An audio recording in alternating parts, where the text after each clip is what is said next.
Hey guys, what's up? This is 8-Bit Eric. Today we're going to be taking a first look at Moba Legends, a game available on iOS and Android.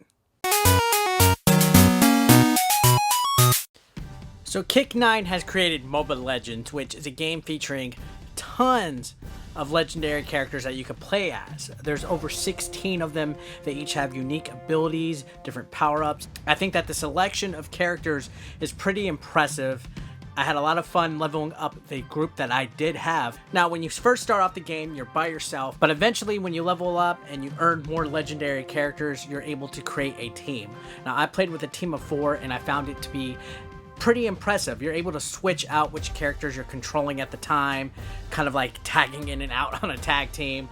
Action of this game is top-down view like a lot of other Kick9's games, and just like some of the games I've played in the past, the overlay is touchscreen based. You're able to use your left thumb to control the player, and then on the bottom right there's a variety of power-ups that your characters can have. Each individual legend has about 4 different skills that they can use, and they're able to be upgraded and powered up immensely to help you conquer the battle. Now, there is some pretty crazy ones, such as one that just has you tornadoing all over the place, slicing the heck out of anything that moves, along with some cool dashes and other kind of different types of weapon power-ups that you can use to destroy every single enemy on the screen.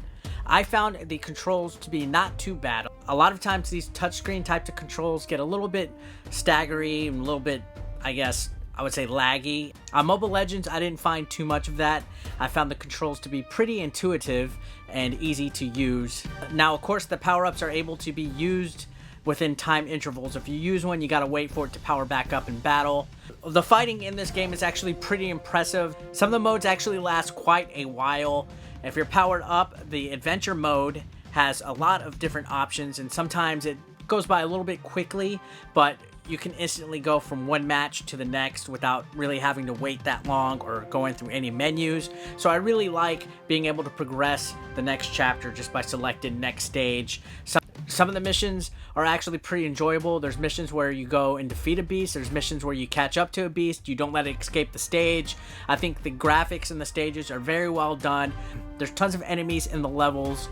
All around, a total blast. Now, when you complete the levels, there's certain objectives that you can meet to get anywhere from 1 to 3 stars, and these objectives actually add a lot of replayability for you.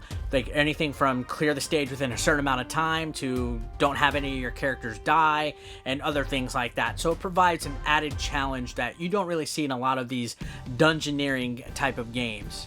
In addition to the single player mode, there's also an arena mode where you can do 1v1s, you can do 3v3s.